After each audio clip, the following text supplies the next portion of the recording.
Hello, everyone, and welcome to this week's edition of the Just Us Marks Wrestling Recap Show. I am the Athletic Geek, joined this week by Easy. Hello, everybody. It is Mr. Danhausen here. Very nice, very evil. I'm sorry, nobody easy could not be here. Yes. Yes, indeed. Easy and Nick and CJ were not feeling very oozy tonight, so they couldn't make it. Yeah, so we're having a very special Halloween edition here. So you are dealing with the Danhauser imposter known as Easy Hausen. And, okay, I can't do this for the whole show. I tried, but I could pull up a convincing voice. So. No, I'm here, guys. I'm here. Not bad. I'd give it an 8 out of 10. There you go. I'm definitely going to try Danhausen next year. And wait, Halloween's going to fall on a Sunday next year. Oh, hell yeah. Oh, yeah. Oh, hell yeah. Yeah, you got to do it next year. So if you've never seen this show before, this is the Just Us Marks Wrestling Recap Show. I'm Ed Easy at All In and Starcast. We love wrestling. We love talking pro wrestling. We love sharing our love pro wrestling with each and every one of you out there. However, just like each and every one of you out there, our opinions are that of any other fan. We avoid insider terms. Because at the end of the day, we're not insiders. We're not wrestlers. We're just a bunch of fucking marks. And it was a big week in wrestling. Yeah, I survived watching Halloween Havoc 95. I'm still having PTSD. Oh, well, you know. Yeah. They just kept pushing the trucks. That song could not get out of my head. I just love it. It's an earworm. It's an earworm. Yes. Why is Brian Zane not on Spotify? That's perfect. Or just create an entire song based on Halloween Havoc and pushing the trucks would be your chorus. Tweet him. I'm going to do that. Or next time there's a big-ass convention that he's going to. Yeah. I was fortunate enough to meet Brian at WrestleCon. I was actually low-key hoping he was going to be at StarCast when we all went. Yeah, he wasn't there. Oh. There was some other... What Culture and Steven and Larson were there. Yeah, those and Matthew. And R.D. Reynolds. Yeah. R.D. Reynolds of WrestleCrap. That was cool. That was cool getting to meet. I met him again at All Out. And Botchamania was in that video game tournament. Yeah, I was. I'd still kick all their asses if Mario Kart, though. I have a whole podcast dedicated to All In and Starcast with this whole story, but there was just on Thursday, I just pretty much hung out at R.D. Reynolds' and then the WrestleCrap table and just kind of, God rest his soul, Blade Braxton. Me and him, we drank, and we talked about stupid WrestleCrap inside jokes, and then Friday just essentially just found myself hanging out with Matthew all day. Just walking around like, oh hey, let's go here. Oh hey, let's go here. Okay, and just kind of like this is like. And folks, when WWE has table for three, well, when it's just me and Geek here, we talk about the memories of StarCast. Yeah, exactly. But now we got to talk about the memories of Monday Night Raw. Yeah, great. Actually, when I did watch this, I actually was enjoyed by it. It was not my favorite episode of Raw. But much to the dismay of my least favorite Monday night this season was my Patriots losing to the Bears. Well, God, not the Browns, but close enough. Yeah, it actually made that game actually made Seth Rollins tweet that he loves football. Every time the Bears lose, I always know the Bears lose because Seth Rollins tweets, "I hate football." Yeah. So whenever I saw him tweet, "I love football," I'm like, Bears must have won tonight. So I'm good. Judgment Day starts off with the promo, and it's a promo. It's not bad. It's just kind of like a standard promo. Yeah, but Dominic, we love you, but never in your fucking life should you ever say that you're the next generation Eddie Guerrero. With all due respect, that's his poppy, though. I know, but other than the tag team championships, you had your Daddy Ray, that is. Haven't accomplished shit. Ray's daddy. Dominic has accomplished shit. All you are has been Rhea Ripley's pet on Judgment Day. Well, correct. Tell me I'm wrong. I'm not the world's biggest Dominic fan. But I don't think Dominic would have brought that up in a promo had it not like made it through the proper channels of the Guerrero family. It's just like it, so the fact that he said it and elicited this type of reaction means it was stupid back then. It was stupid now. The fact that he said it and it elicited this reaction leads me to believe that, maybe it did its job. I'm not going to say I like it, but I'm going to say that hey, maybe it's doing its job. Whatever. I do like AJ's comeback that he's this generation's James Ellsworth, which, oh man, I'm like, wow. Like now you sunk a whole new low on that. Indeed. And apparently Ellsworth actually reacted to that, and it was hilarious. Yeah, I wonder if, not going to go into that speculation right now. Let into Carl Anderson versus Finn Balor. This was okay. Does Sting get the shot the never open weight title now? Not since he pinned the champion? That's what I want to know.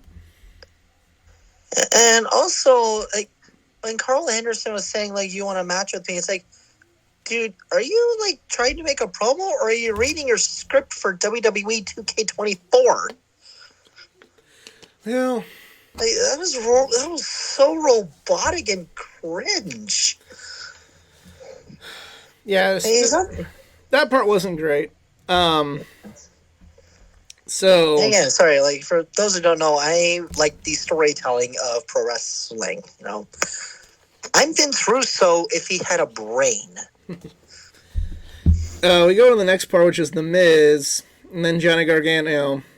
Johnny Gargano comes out and says he's going to tell the truth. And that leads R-Truth to coming out. And it was funny, but it was also me going, really? I was laughing. It's like, yeah, asking. So the trolling does not end, even with Triple H in control. The trolling continues. Yeah. But it Yep. Now, here's the part where I'm the asshole that's going to pop the balloon on that 5-year-olds. And I mean this with all due respect. I love the entire career that Ron R-Truth Killings has gone through. He's the first black wrestler to win the NWA World's Heavyweight Championship. Fact, look that up. He had a great career on TNA Impact, that's how I knew about him. And then when I heard he's going to WWE, I was way too excited. I was like, oh, awesome. He's going to he's going to make everything amazing. So that was back in 2008, 2009. It's now 2022. Why is he still with the WWE when he's accomplished shit? And I'm going to go that far and say he is equivalent to Dark Order on AEW. There, I fucking said it. Well, why he's still with the WWE is, one, when he comes out in his hometown, he can still get the whole crowd to True. I did forget, we were and you also got to take into consideration something. He's not there to be a big star right now. He's there to be an old veteran that young people can learn from. Okay, he's kind of like why Christopher Daniels and Dustin Rhodes are in AEW. Wrestler. That's one thing. Comedy in wrestling is awesome. R-Truth has done so much comedy that we could conduct a whole top 10 about him. But he has not won Intercontinental U.S. title. I think he was World Tag Team Champ with The Miz, ironically fighting.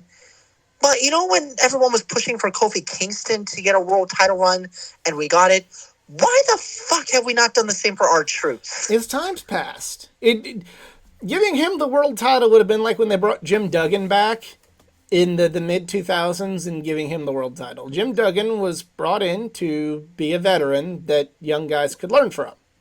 And that's kind of R-Truth's spot. He's the comedy wrestler, but, on the house show Jericho, loop, though. On the and house show loop, career.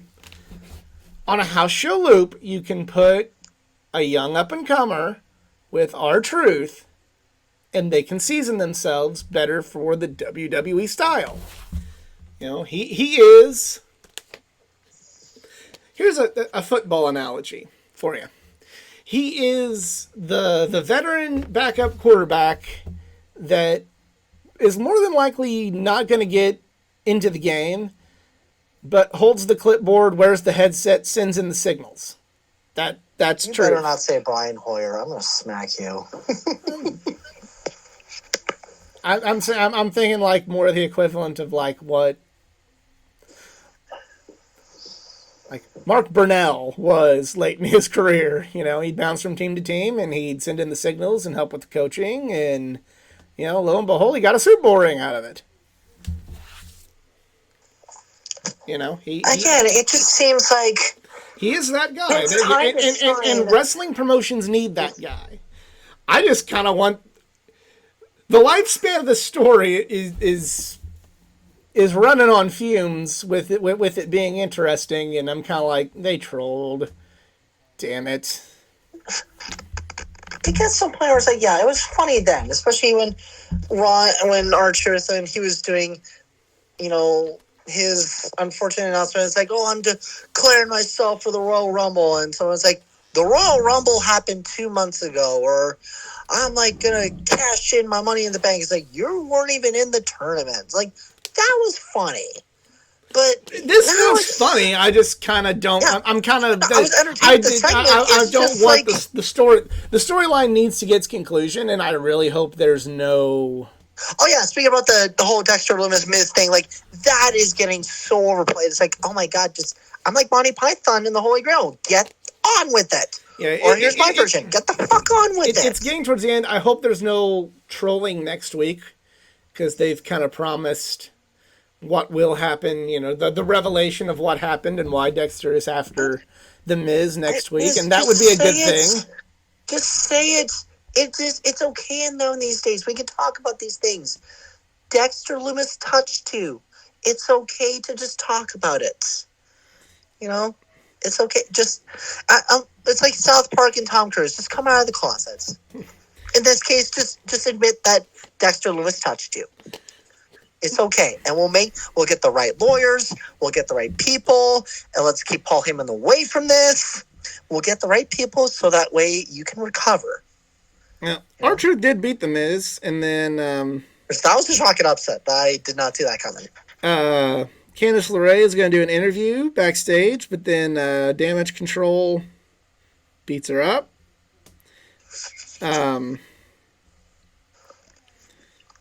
We have Austin Theory versus Mustafa Ali. This was okay. Austin Theory won, which is probably the right call. And Mustafa Ali is just, well, hopefully he's going to have a better push than he did with Retribution. Yeah. Johnny The Gargano Thunderdome is or Dark backstage, and then we continue this storyline of JBL and Baron Corbin being the stand-in for the wrestling sucks now, and all the wrestlers that the internet hates because they're not that good, and the attitude there, that's when the real wrestling was, which isn't a bad gimmick. I just don't like Baron Corbin. Yeah. And I'm so team Marco Ranallo. Or Mauro Ranallo. It's been a while.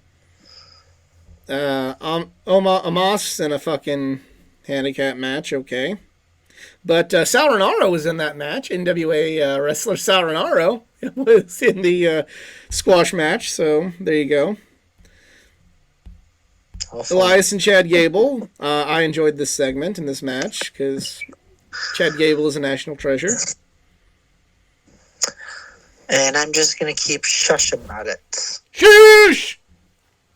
No, it's shush. Shush, please! I speak the king's language. Shush! It's English, Shush, not thank you! American. Baron No, Corbin I would defeats not Johnny shush. Gargano. Which, I mean, I guess you kind of have to do. If you want to start this new pairing, you got to have Baron Corbin win. This is also confusing. Is Gargano only involved in 2 storylines here? It's kind of a Or one-night just in a storyline, I random think. match? We'll see. Okay, I hope not. 'Cause I'd rather see Gargano and Miz fight. Like, that's honestly... I think that's the main program for Gargano was Miz. Like, was gonna say, what's next after Crown Jewel? It's like, oh wait, Survivor Series. Yes. Which we're not watching, by the way, because I have work. I'm watching Survivor Series, and it's going to be War Games. Well, I'm watching Survivor Series. I'm just not watching. No, we're not watching CJ. And, yeah, I'm not watching CJ on the show is better, but it's not the CJ in the Middle East. Yeah, not watching that one either. Bayley defeated Bianca Belair in a non-title match. And then Nikki Cross. I get happy. Nikki Cross made her return, attacked both women, and yeah, yes. we'll see what's going to happen with that. I still hope that Bayley wins the championship, but okay. Oh no, it's Nikki time. It's Nikki time. No, it's Bayley time first. Bayley time already happened time and time ago. Nikki needs her time to shine, and not as ASH. But Nikki Cross. I want Damage Control to have all the belts. That needs to happen for this stable. No, Joy, it's not like we already have another faction with all the other belts, minus the IC in the US. In the women's division, no, we don't have that. So,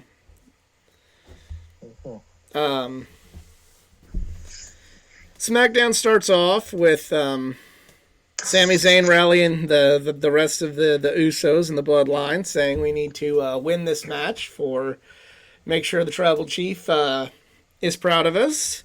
So Solo Sikoa and Sami Zayn wrestle the Brawling Brutes, and they promptly do not win the match. And then the Tribal Chief comes, and the Tribal Chief is angry. Very angry. And then the segment is gold. Oh, man. Then when Roma addresses the Bloodline, says there's a problem that needs fixed, and Sami Zayn asks why Jay doesn't like him. And Jay has his response, and then Sami says, you're not feeling very oozy. And then that breaks the whole Bloodline, including Roman. You can see everybody. They don't show Solo and they don't show Heyman, but see everybody's breaking in this breaks one. Worse than SNL. Mm-hmm. Yeah. Also, I will say I love hearing Jay say, man, I don't care what the Tribal Chief says. And that look you see from Roman's like, oh, son, you done fucked up now. Literally, if I was there, I would have started the you fucked up chant. Well, we got a better chant because Roman Reigns said, we'll just take honorary away and we'll easy for me to say, honorary away from Sammy and turn him into Sammy Uso. And the great wrestling fans of St. Louis came alive with a Sammy Uso chant. Wait, this was in St. Louis? Yes. CJ weren't there? No, we didn't go. Anyways. Yeah. We need a little more consistency for a longer period of time from WWE programming to go to a TV show. I'm still, like, when I was watching that, I was like, oh, God, just kill me. Oh, this was great. Loved it. Like, This was the awesome. segment was great, but it's like, no, don't need Sammy Uso. Yes, we need Sammy Uso. We need Sammy Uso. Yes, we do. Yes, we do. With Roman. It's like, I don't want to see Roman Jay. I want to see Roman Sammy. I don't like bad guy Sammy again. I like conspiracy theory Sammy again. There, I fucking said it. That's bad guy Sammy too. I said bad guy conspiracy. Anyways. Yeah. We need great segment. Everybody's corpsing. The man needs to be sent for. We need a reunion of La Quebecois and get Kevin and Sammy on the group. Sammy Uso is something I need in my life. No. New Day versus Maximum Male Models. This wasn't that good. Wait, you're saying the American males were on the show? Kind of, yeah. Without that banging theme song. No. Yes. No. Nope. Ronda Rousey does an open challenge for the SmackDown Women's Championship, and it turns out to be a returning Emma. And it was good to see Emma back. She's been tearing it up on the Indies and in Impact. But this match was not that good. It's not Emelina anymore. This match was not that great because I don't think Ronda Rousey's that great of a wrestler. She's got a great character. She's got a star power and a presence that, works But great. she's an MMA superstar. Exactly. And I do not complain whatsoever about the presence, the draw, the legitimacy that Ronda adds to WWE, but I'm not really that big on her in the ring, you guys. Just not a big fan. But Rousey did win.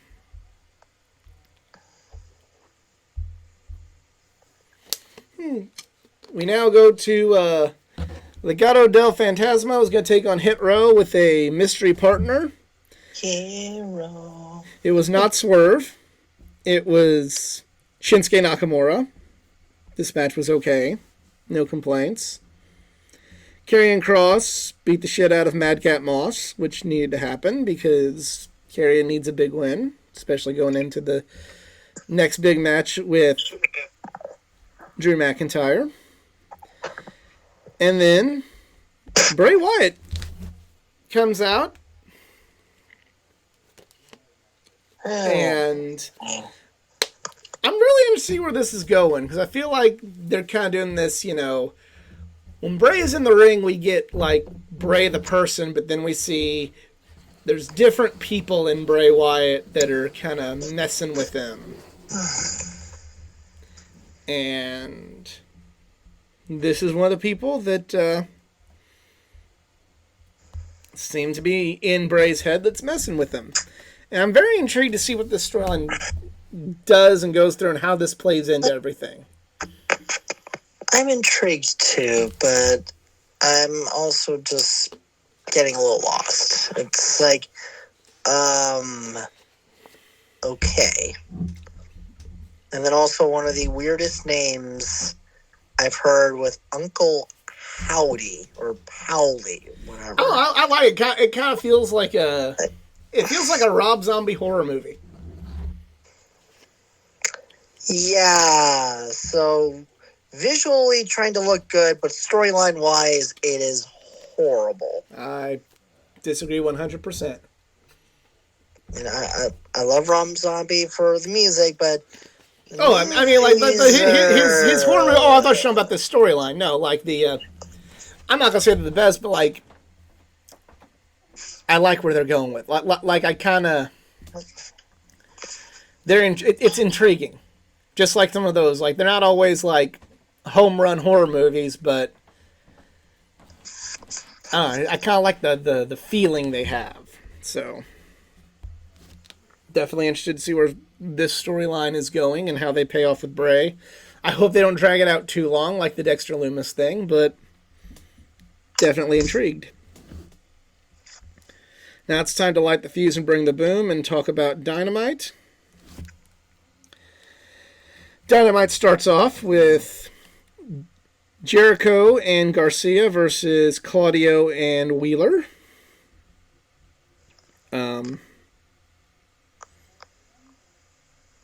Yeah, this was okay.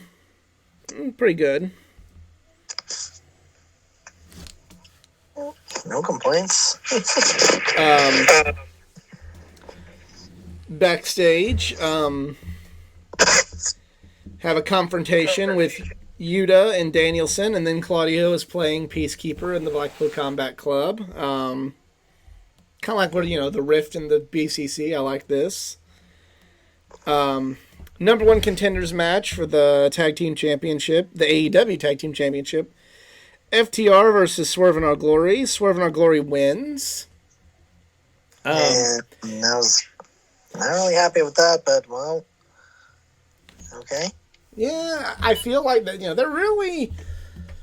It's a weird sort of stop-start thing with FTR, and like all of there's conspiracy theories amok, but I feel like maybe they gave them the ROH belts to placate them.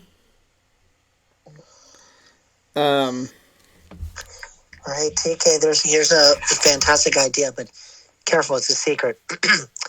Maybe Ring of Honor should have a show too. Well, he's probably. I will give TK the benefit of the doubt on that one.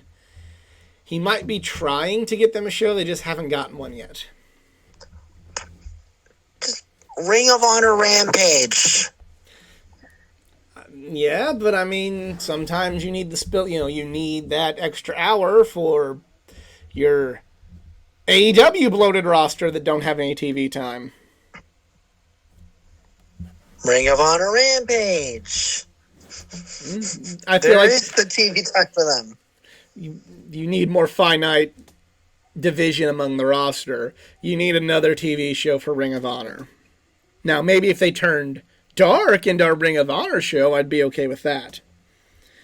Okay, well, whichever. Like, and again, you don't need a TV contract to be on YouTube. NWA does it. That would probably be better than changing Rampage to ROH, at least right now. MJF promo.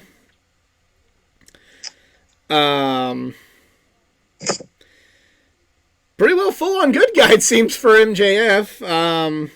Tells Stokely Hathaway if they get involved in this, they will be fired. Stokely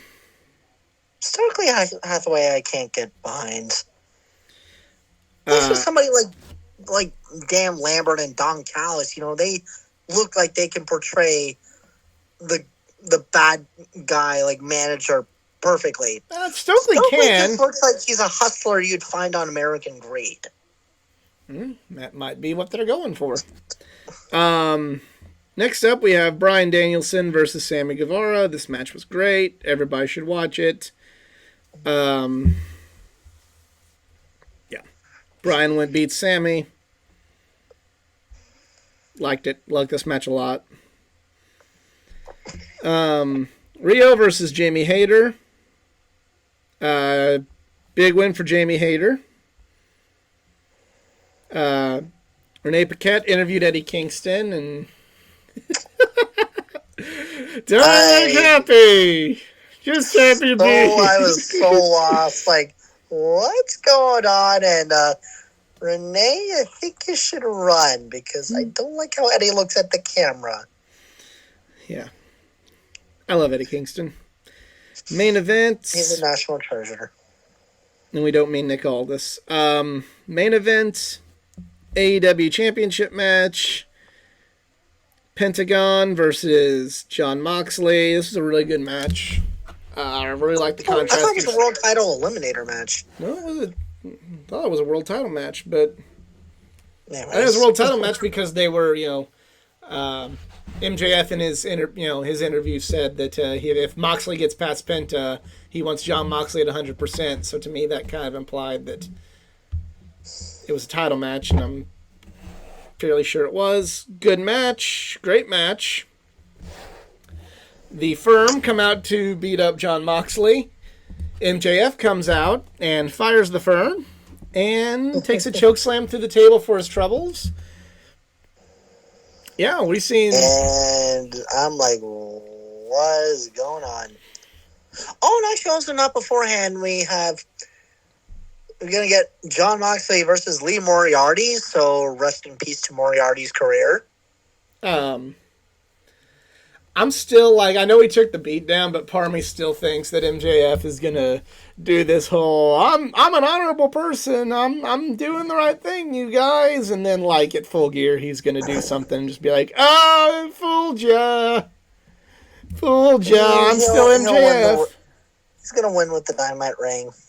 Yeah, or interference or something where it's gonna be like, gotcha.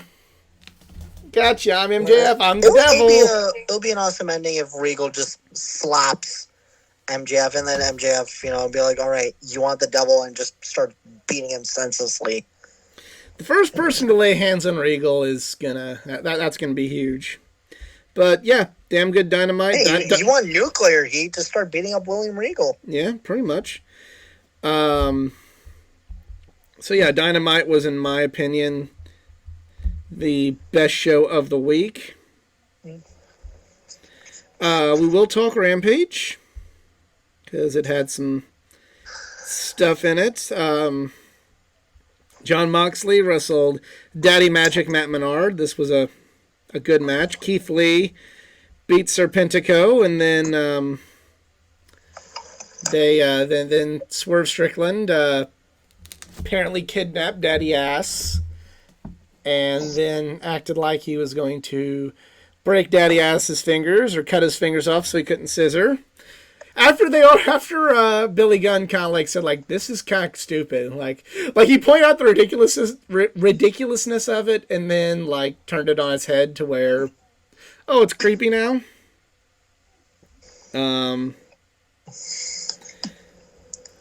Ty Mello beat Madison Rayne. Then we had a match I did not care about because I do not care about Matt Taven. So, I mean, it's awesome to see Mike and Maria Kanellis on AEW for the Ring of Honor brand, but what the fuck? Yeah, Matt Taven is just the answer to the question no one asked. Yeah, I'm sure he's a nice guy and everything, but no, he is not. No, he's not. From my best friend Cindy out in Michigan, he is a grade A douchebag. Well, there you go. She would have that story way better than I do. So yeah, there you go. So yeah, the answer to the question no one asked. He's basically just the wrestling equivalent to that annoying guy that has that sign that says "Connecting people through wrestling."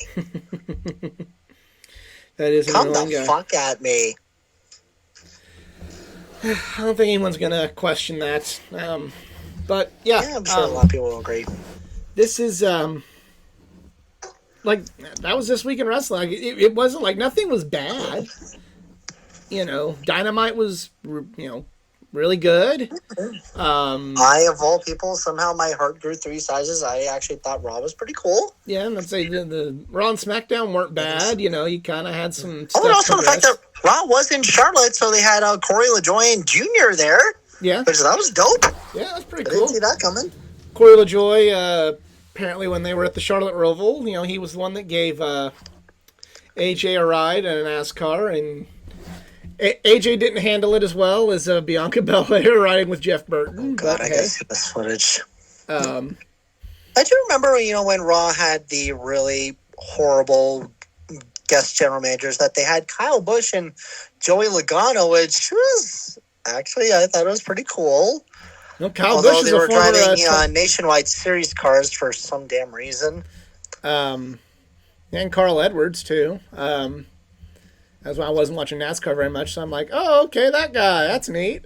Yeah. Then, but Kyle Busch is a former 24/7 champion. Yeah.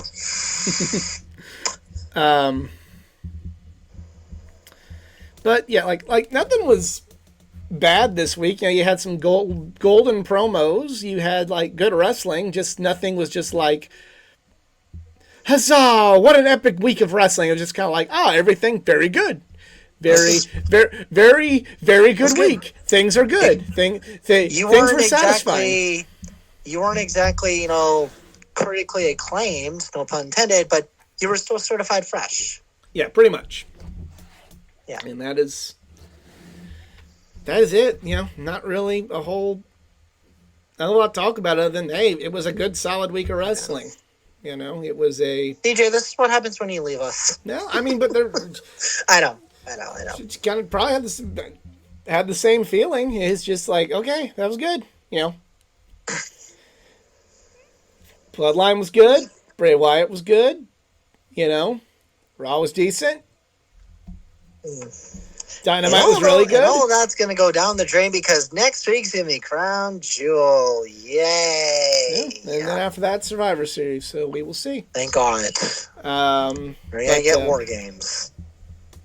So that is the show this week. We want to thank you all for tuning in. If you enjoyed, please give a like, share, subscribe for more content, not just from the world of wrestling, but from the world of comic books, gaming, anime, and all things geek culture. Check out the Geeking Out podcast and watch along with us as we do part 2 of Halloween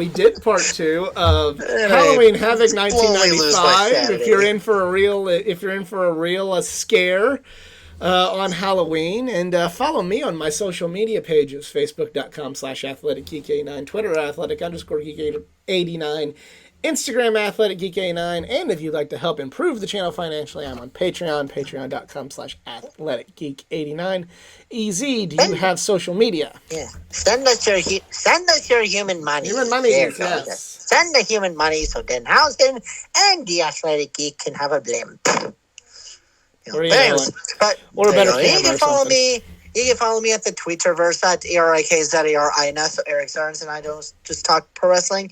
I just talk about random stuff and all that. And also, one quick shout out to Ross Chastain at Martinsville for living the dream that all of us youngsters had fun of on the NASCAR games. And that was just fucking sending it on the final lap, and it actually worked. Yep. So he'll be in the playoff 4. Too bad I'm a Chase Elliott fan, so that's if Ross wins. And too bad the playoffs. It'll be this race. Too bad the playoffs are stupid in NASCAR too. Yes. That is. You know what? I'm going to go as far as saying the NASCAR playoffs make as much sense as the point system on whose line is in anyway. Yep, pretty much. But you can But follow Drew Carey just gave you can you follow a former podcast guest Slap Shoes for a very, very good reason. If you're a race fan, why that sucks. But for Easy and well, no one else. And Easy Hausen apparently. I am the Athletic Geek. We're DJ just Marks, Spirit. and we're out. Have a good one.